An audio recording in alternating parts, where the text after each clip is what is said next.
What's good, y'all? Welcome back to Second Time Out, two-man edition. It's like Shaq and Kobe. Think of your duos, man. That's us right now.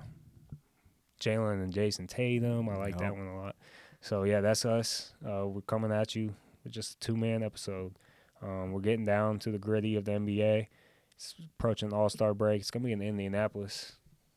Might have to make some moves, get up there. Yeah, that's not too far away. Make some connections. So yeah, we're approaching that point. It's past Christmas. That's when people start caring about the NBA. That's not that are casuals. So welcome back, casuals. It's good to see you. We're just gonna dive deep into two burning questions, some fake trades that we could see happening from Bleacher Report, and then that's our episode, man. So stick with us real quick. So my first question would be, if you're the Lakers GM, a.k.a. Rob Pelinka, what's some moves for the slipping Lakers? You know, they're not looking good right now. They won last night against the Raptors. And I don't know if you've seen that game, Nate, but yeah, I did. A lot of questionable calls in that game. It was 23 free throws, 2-0 there at the end. Their coach lost it. Raptors coach lost it. So he's definitely probably going to get fined for what he everything said. he said. Yeah. So it's not a great look for the Lakers, man. They've been slipping. So if you got any thoughts, I mean, I got a couple. I just off the top of my head, I don't. I mean, like, there definitely are players that can be moved from the Lakers, but if you're the Lakers, I don't even know what you're even necessarily chasing. Probably a certified one that you can actually trust. Yeah. But, I mean, other than that, like, they're still a really deep team. I think a lot of it has to do, and they've been healthy for the most part. At least all their stars have been healthy for the most part. Mm-hmm. I don't know. I genuinely do not know what you would do with the Lakers, so I'm eager to hear what you got to say. But you said it first, is like that's the eager issue right now, is if we're talking about the Lakers record, it's like a low under 500 or above 500, whatever it is, as at this moment. You would think that due to that record, either they have a lot of role players out or AD and LeBron aren't healthy, and neither of those are true. Yeah. AD's missed 2 games, playing some of the best, probably the best basketball of his career, and LeBron has missed 3 games and still looks amazing. And the Lakers still are dropping games left and right. LeBron's arguably playing some of the best basketball he's ever played. Yeah. Yeah, so I just think it's almost a thing where you have too many guys. Because Darvin Ham can't figure out the rotation. Yeah, it's different every single game. People are blaming him, but it's hard to find the rotation when you got D'Angelo Russell and Austin Reeves. It's 2 different play styles. Like, they play with so much. They have a lot of guys. They're good, but they're all so different. I think it's hard. So the things that I wanted to paint a picture of is there's 2 scenarios. 2 scenarios that I was thinking of. And the first would be going out, flipping a little bit of what you got. I don't know exactly, but for Chris Paul. Yeah, that certifies year one. You know he's not going to take selfish shots. No. He's going to actually facilitate the entire offense how it needs to be. Right? Yeah, there hasn't been many bright spots for the Warriors, but I think that is one. Yeah, 100%. Is Chris Paul has played well. I don't think they can be mad at that transaction. Now, the other one I know you're going to love, Zach LaVine. Maybe not in this situation, but you love Zach LaVine, right? In a way. In a way, yeah. In a way, as a scorer, you respect scorers. I respect scorers. Volume shooters. Yep. This is one. And I think the biggest question with Zach LaVine is buy-in. So I think the best scenario, I heard this on a podcast, so I can't credit it as my own, but comparing if Zach LaVine was the buy-in of this Lakers situation, as when Andrew Wiggins bought into the Warriors situation and won the championship. That's exactly what you'd be looking for. It's him to take his effort to a whole nother level. We haven't seen that. We've seen Zach LaVine get a team, sit back, pick his spots, still shoot great, but he's not playing defense and he's not contributing towards winning. And I think he could do that with the Lakers. And that's one of the biggest things that they're missing is shooting. They're getting outshot by like 6 to 7 threes almost every game, and you're not going to win the NBA like that. So you're getting a 40% three-point shooter along with a dude that can just flat out score. Yeah. So that would look like they would want Austin Reeves to be in it. I wouldn't do it if Austin Reeves was involved, but maybe a Rui, a D'Angelo Russell. Actually, that's one of our trades. So A little segue. yeah, let's bring it up real quick. So the Chicago Bulls would get something like Rui, D'Angelo Russell, Jalen Hood Schifferel, a 2026 first, a 2029 first, another pick swap, and a top 5 protection. So that's kind of what the trade would look like, and all the Lakers would get back is Zach LaVine. So, I mean, on paper, crazy trade, but I could see it happening, man. LeBron gets his way if he wants it. It took me a while to learn exactly what the protected picks meant, because it is kind of confusing when you're going from like the NFL to the NBA. But now that I have a broader understanding of it, if you're the Bulls, you need to get Zach LaVine off your books, and I think someone like Rui and Jalen Hood have a chance to develop under your team. D'Angelo will probably be there for like a season, Yeah, and then you'd probably ship him or his contract's up, whatever the case is. I mean, yeah, I think from the Bulls' perspective, you should trade or you should accept something like this because you're trying to reset as a franchise, and like even though those are top 3 and top 5 protected picks, I mean, if those fall still inside like the top 6 or 7, those are still very valuable. Yeah. Yeah, I and don't know. that's kind of what the segment was, is like, do you think anybody would say no? If so, who? And if you don't think anybody would say no, it must be a perfect fit. So, in my opinion, it's a perfect fit for both situations because I think the Lakers kind of have to do something. Yeah. No, I'm right there with you. All right, the next burning question would be, so now you're the Warriors GM. You're Dunleavy.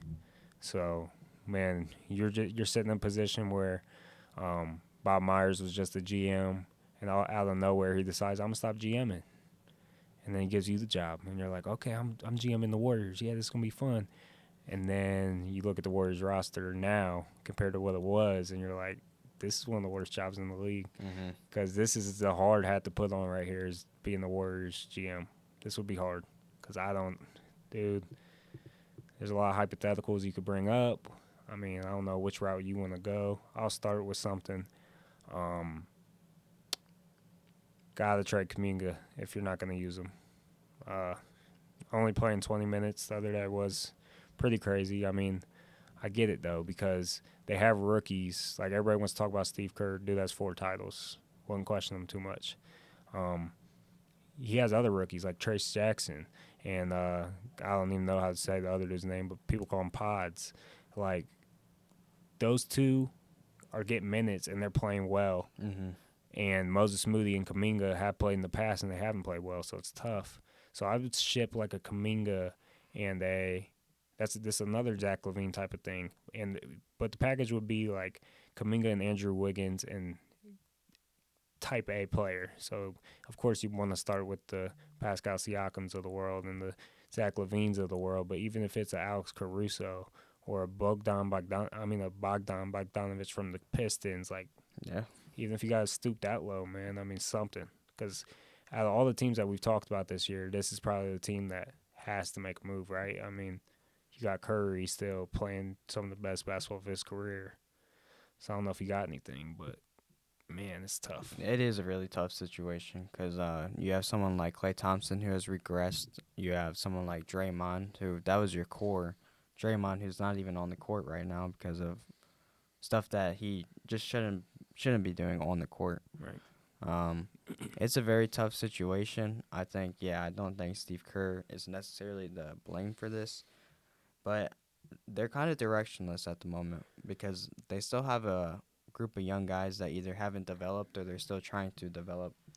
And then on the other end of the roster, you just have the aging core of your championships. So you either try to ship some of those young guys out and get more experienced vets that are going to help contribute to winning. Right. Or you just full rebuild, but I don't see them committing to a rebuild. Yeah. I can't see Curry being in on another team other than the Warriors. Yeah. And you're not going to waste the rest of his prime years on a rebuild. And we've seen what he's done with Jordan Poole, who's first coming up, and washed up Klay Thompson. Like, he can win titles. Mm-hmm. He can, like, that's how good the dude is. Like, we pissed him off game 4, chanting screw Draymond Green, and then he went off and won the series against the Celtics. Like, you don't want to play with that. I don't even know what a package for Curry would look like. Like, that'd be insane Yeah, it'd to be even think your about. whole future. Yeah, it'd be nuts. All right, I got a couple more trades for us, and then that's the pod. But so yeah, just a reminder. This is like a who would say no? If not, it's a perfect fit. So this is for the Pacers. We talked about this team. Should they make a trade? Should they not? Well, here's the trade that they could make. It would be the Pacers receive Pascal Siakam and Detroit's second rounder, and then the Raptors would get the likes of Buddy Hield, Jalen Smith, the young kid, Jeracy Walker. That was their first round pick this year, and he hasn't played. Just hasn't played. Hasn't found a spot on the rotation, but he's still first round pick. And then the 2024 first and the 2023 first. 2026 first. So I would probably say that the Raptors say no. I'm right there with you. Just because I don't know. You're not getting enough back, I don't think. Yeah, like none of these dudes have proven from the rookies, like Jabari Smith, who's a young kid, and Jeracy Walker, like they haven't proved anything for you to want to trade a guy like Pascal. And then if you're getting the Pacers pick, what is that? Exactly. Yeah, and there's top a 20, chance. Yeah, there's a chance it's just not valuable. Right. You're kind of like, I don't know. You're trading away Siakam and a second rounder, which a second rounder is kind of scratch. You know, there's not too many second rounders that play productive NBA basketball. And you get Buddy Hield, who can still score, but I mean he's only. Yeah. We know what Buddy Hield is. Right. Jalen Smith, like you said, is young. The Walker guy who is a rookie. And then, like, picks that just aren't that valuable. I just feel like if you're the Raptors and you're committed to a rebuild, you try to maximize Siakam's value. Yeah, there's got to be better offers out there. I guess there was, I don't know if you've seen the report, but there was the Kings and the Raptors were talking. But Pascal said, if you trade me to the Kings, I won't re-sign. So that kind of stalled trade talks. But I don't know what that package would look like. That's just a point I wanted to bring up is they were talking. So the Raptors aren't completely against it. So it's one thing to look out for the trade deadline. All right, now this one's pretty out there. This is from Bleacher Report. This is a pretty good trade. This is spicy right here. I like this one. So the Hawks would receive Moses Moody, Chris Paul, Corey Joseph, a 2026 first rounder with top 4 protection, a 2026 second round pick, and a 2028 second round pick.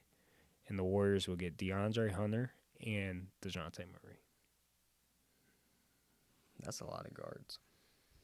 It is. DeAndre Hunter's a 4, but you're basically, I just think the Hawks would say no probably. 100%.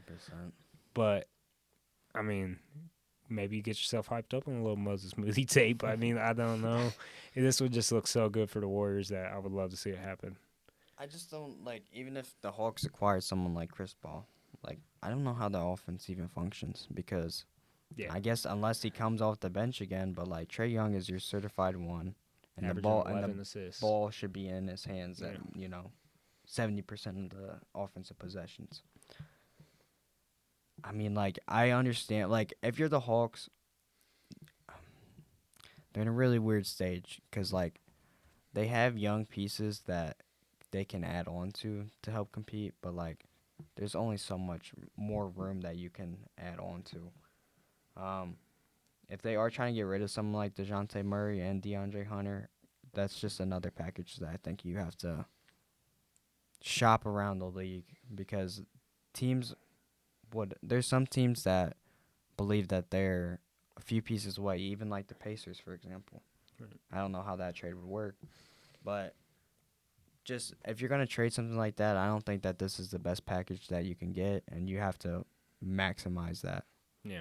Yeah, I think the one thing that this trade offers that a lot of them wouldn't is Chris Paul's deal is expiring, and they could get off of Chris Paul. And the reason that they would do this is to get off of DeJounte's money. Mm-hmm. And instead, they would have room to sign, whoever in the future, which Atlanta is kind of desirable to play for. But I don't know, it's out there, so we'll move on. But this next one, boy, I know you're going to like it. I know you're going to like this one. I don't know how they came up with this, but it's wild. Houston Rockets received Marcus Smart. Okay. The Grizzlies received Jock Landale, Jason Tate, Ohio State's own Jason Tate, Brooklyn's 2024 second, and the 2026 first-round pick, top 4 protected, and the Rockets get another vet. It would be a menace backcourt. It would be Fred VanVleet can defend, Marcus can defend, and then you got Dylan Brooks. That'd be nuts. I think honestly, I mean, with Ja's recent injury, like him being out for the season, the Grizzlies have no choice but other than to probably play for the best draft pick that you can get. If I'm the Grizzlies, I think I'd take this because at the end of the day, Marcus Smart, he is a pretty good player, and I like what he's been doing recently with the Grizzlies. But he's an aging asset. Yeah. And on a team that, like I just said, you just lost your star player for the complete rest of the season. Even if he did play, you probably still weren't going to make the playoffs or even to play in. Yeah, I mean, Houston gets another defensive piece. I don't know how that would really help them. I mean, it would help them, but I don't know if that'd take them over the top, obviously. But Right. I don't know. I kind of like this trade for both sides. And this is one of Udoka's guys, coaching. Oh, the yeah. Celtics. I didn't even think about that, yeah. Yeah, this is one of his guys. So go out and get one of his dudes. Jason Tate, he probably doesn't play a lot this year. I don't know, but Jason Tate is a hooper. I'm not saying that because I'm a Ohio State fan, but he's just a Marcus Smart-esque player that plays power forward. He just makes winning plays. And then, like you already talked about, you want to maximize, get the best pick because look at the Grizzlies beat the Mavs last night. Yeah. Like they got their best player back, got a little chemistry, lost them again, but I think they got a little swagger back with Ja as well, and they feel a little bit more confident. Luke Kennard's back, so yeah, go get that top 5 pick and match them up with Ja Morant. So I like this for both teams. 100%. All right, last trade. The Dallas Mavericks received Jeremy Grant. She's trade eligible on January 15th, and then the Portland Trailblazers will receive Rashawn Holmes, Maxi Kleber, Max Prosper, the rookie this year, and then a 2026 first rounder and a 2028 first round swap.